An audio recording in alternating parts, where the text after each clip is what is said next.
Sometimes something that is true is not going to be popular for whatever reason.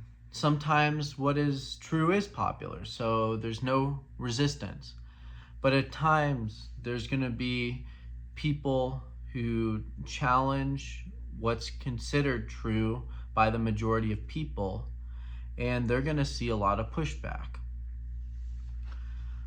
And it's at these moments that someone's strength of character is tested, because I don't even need to give examples. There's so many examples in history where the popular truth is wrong. So if every moment that you experience resistance from the public, you give up what you believe, when the public and majority of people believe in something good, you'll believe in something good. But if they believe in something bad and you just go with whatever has the least resistance, you'll just be going with whatever is popular. So I think there's a certain equanimity that one can reach in their wisdom to be able to discern when you should go with public opinion and when it's necessary to go against it. And this is challenging because on the internet, whenever you share your opinion about anything, it's public to everyone. So you can get the meanest comments from anonymous people or from public figures, and they may hate you for it. So I feel like the most common way people might respond to this is to say nothing, or to just say whatever everyone else is saying. But I feel like the most important thing, more than what I've already said, is that you don't just go with whatever's against the grain either. Because like sometimes what's popular is going to be a good opinion. So fighting like against everything that's popular is probably going to be just as bad as going with whatever is automatically popular. I'm not exactly sure what the right answer is, and there's not really an answer at all. It's a matter of taste to a certain extent, because unless you could somehow be correct about everything and know everything, there's going to be things in your life that you're wrong about. I feel like acknowledging that is more important than being right. You're gonna make mistakes. There's things that each person that's alive is going to be incorrect about. And being able to move past those mistakes without beating yourself up more than is necessary, and finding out whether beating yourself up is necessary in the first place. Because maybe you can accept criticism and move forward without beating yourself up. Guilt is not an inherent good. A lot of times people think that because they feel guilty that makes them a better person. But it's not always the case. It's similar to what I just said about opinions. You could feel guilt when you don't need to, or you could not feel guilt when it could be helpful.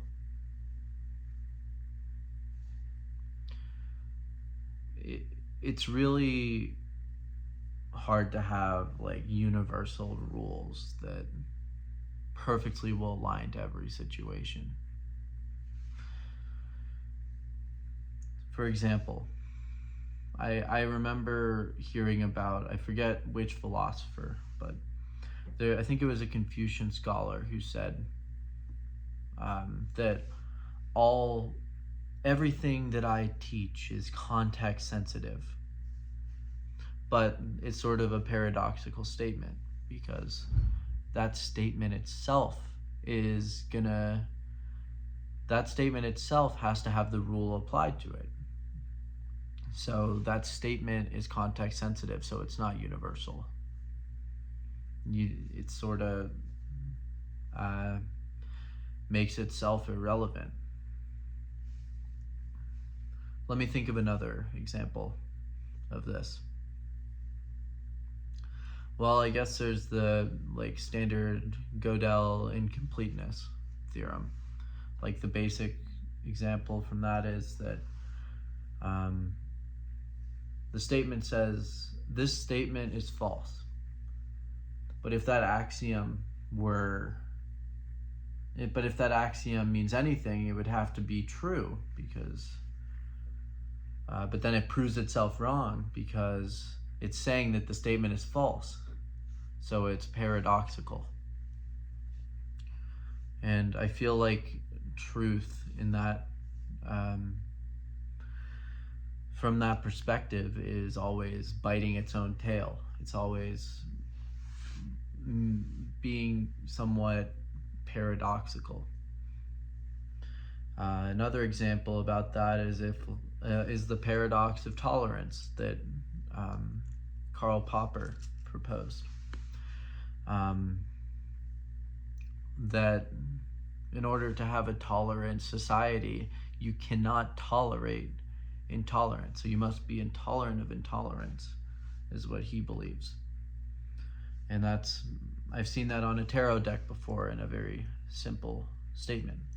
The archetypes tarot: accept all and reject none. But that's a little different, if you notice. That statement's actually different in some way, because you'd be accepting people who aren't accepting. So you'd open the doors to Karl Popper's paradox of tolerance.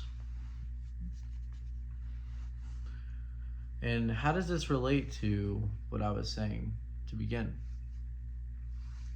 Well, I believe that sometimes our moral codes that we think are infallible end up having some unintended paradoxes laced within them.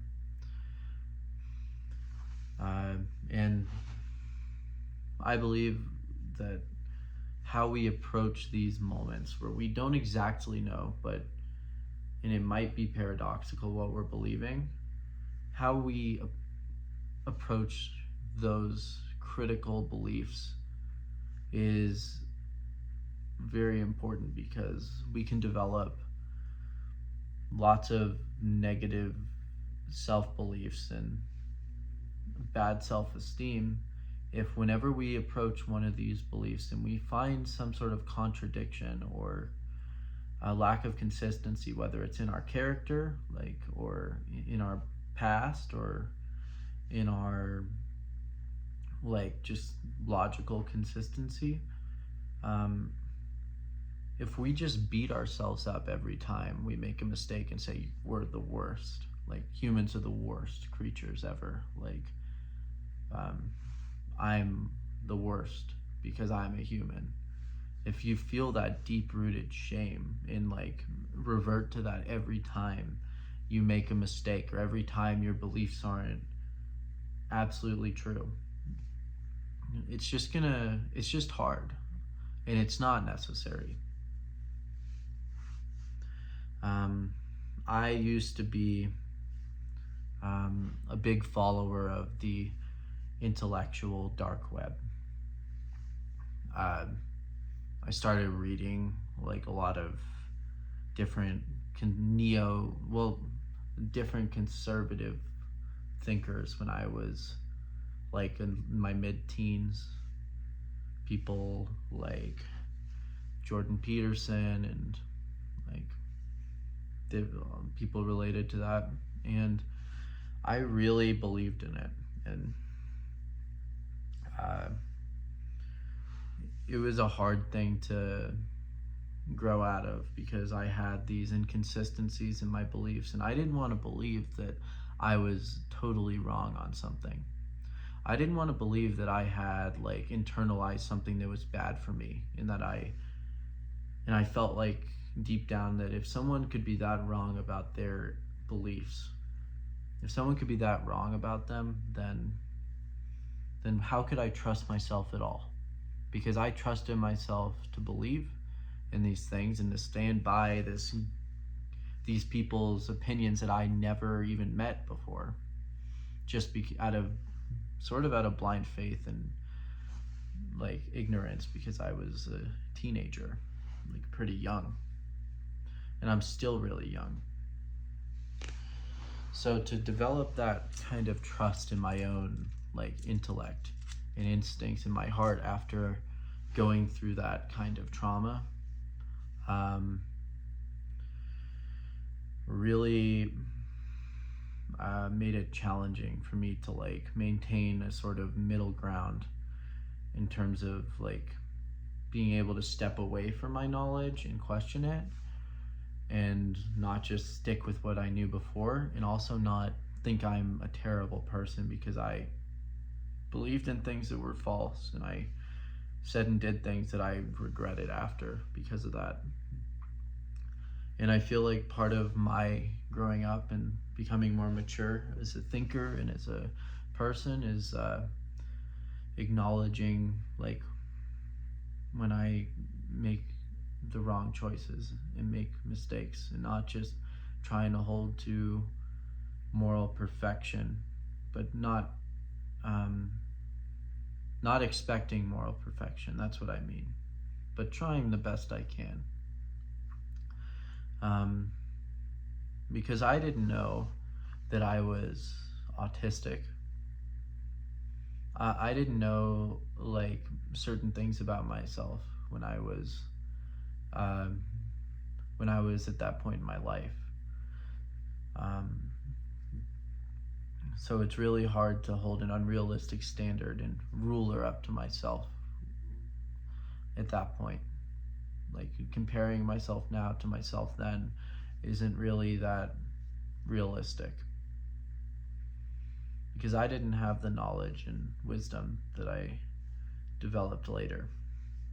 And I'm sure that later on in my life I'll look back at certain things I do now and I will go like, I could have done this differently, and maybe I'll have new regrets. And I want to approach my life in a different way than that, and let go of things that I need to release at the right times, because we're not going to please everybody, and we're not always going to do the right thing for ourselves either. But beating yourself over the head with an unrealistic expectation is more of a burden than a help.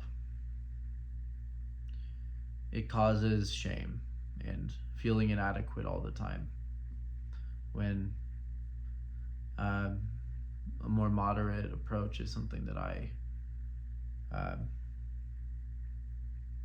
have tried to implement for myself, at least. And I'll share some more. I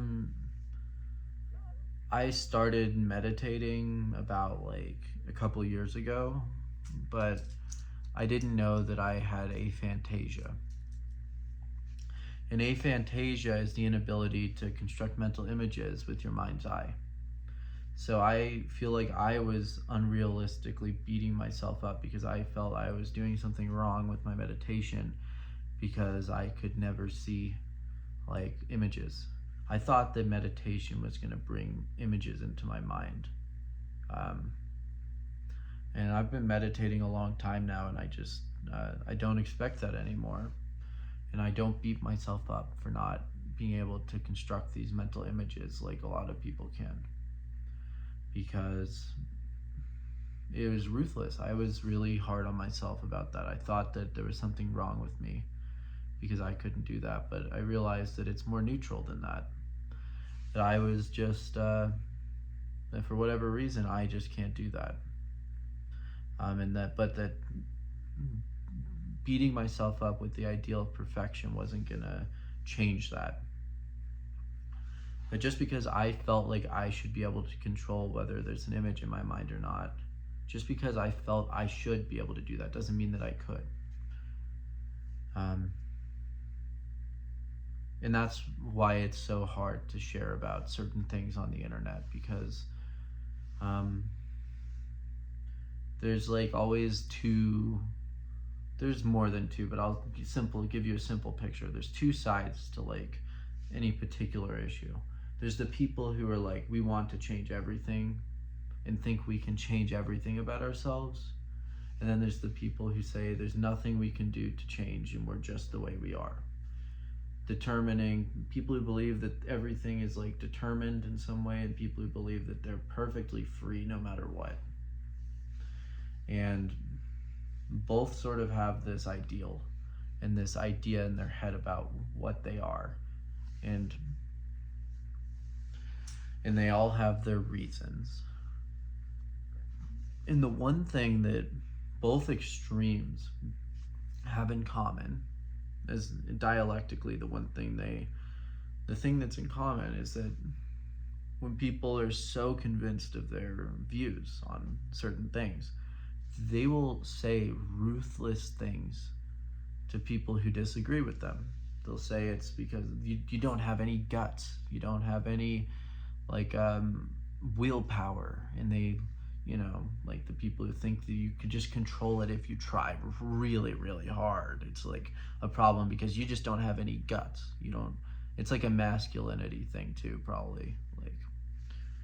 And then there's like the people who are like, there's nothing I can do. I just have nothing like to change at all. Even when those people probably could do something different. And they all have their reasons, and each side is dissatisfied with each other, arguing, coming up with the most complicated formulations for why they are right and the other people are wrong. And I guess I just don't believe in this ruthless attitude, where for any reason.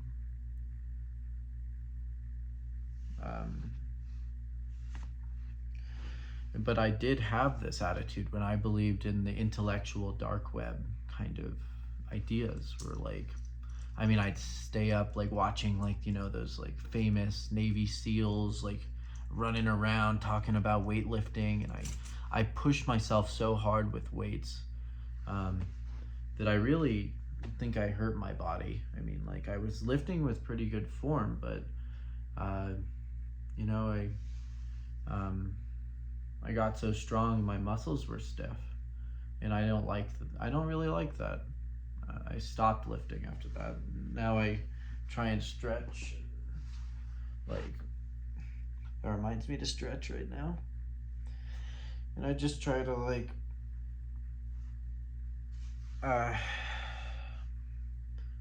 value happiness but not cling to it, because I remember that cliche opinion from Jordan Peterson about happiness is not important, it's not something you should aim at. You should aim at meaning. But I don't know, it was pretty ruthless. I settled with being miserable because of ideas like that, when I could have meaning and be happy. I felt like I had to change myself to too much to impress other people, when really I just had to accept certain things for me to even know what to change in the first place. He says clean up your room, and don't criticize the world before you like clean up. And how do you know like that like well, let me think of a good way to put this. I feel like you have to clear your mind before you start compulsively changing everything about your life, including like organization, because I mean, like, it's good to clean up. I mean, I like cleaning up, but if you're so ruthless about why you change something that like you just live with shame and anger all the time, then it's probably not changing something for like mentally sound reasons. Like,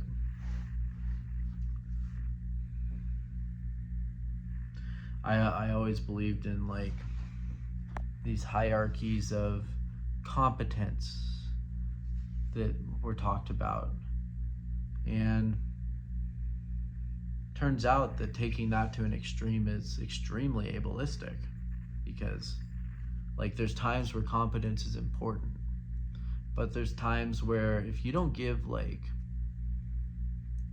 basic needs to people and you only base off of what they can do, and like you're just like basically leaving like a bunch of people without like any welfare at all. Like, you live in a society that's completely ableistic if you only value what people can do and like the quality of what they do. And these were all deep-rooted beliefs that I had, like that like somehow those hierarchies of competence were like rationale against the welfare state. Like, I was really ignorant. And these were all things that I believed in, like only like 4 years ago or so. And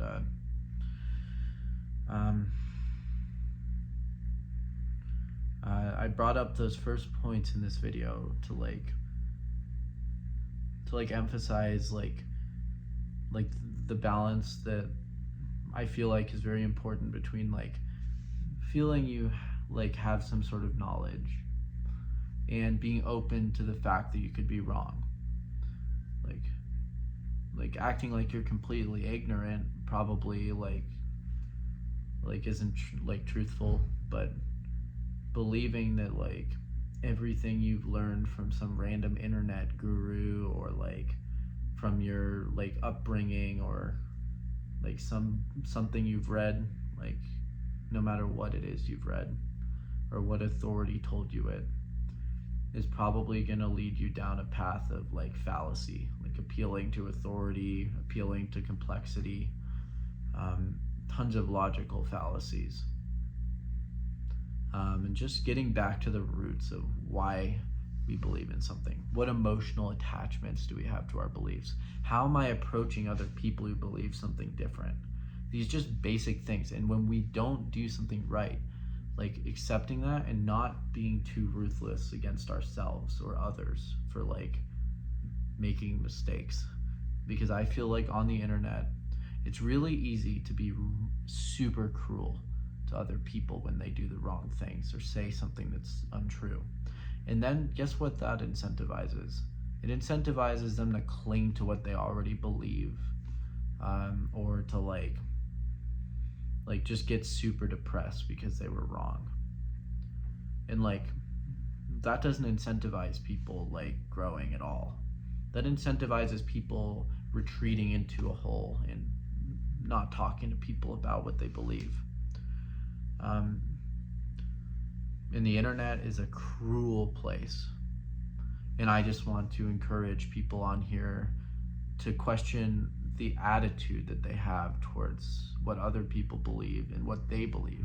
Because sometimes the attitude towards ourselves is what we project onto others. I know that the attitude I had when I was like believing in the intellectual dark web and like all these random like theories about psychology in the world, when I believed in those things, that anger I held in, and that like frustration that I directed towards myself is what I projected out into the world. And I've been working really hard to show people, like, be calm and nice to others more than I was before. And I freaking don't always succeed at that. Like, there's times when I'm still angry about something and I hold it in. And I know if I were to say something in that moment, I probably would say the wrong thing, something I'd regret. But it's just a process of growth.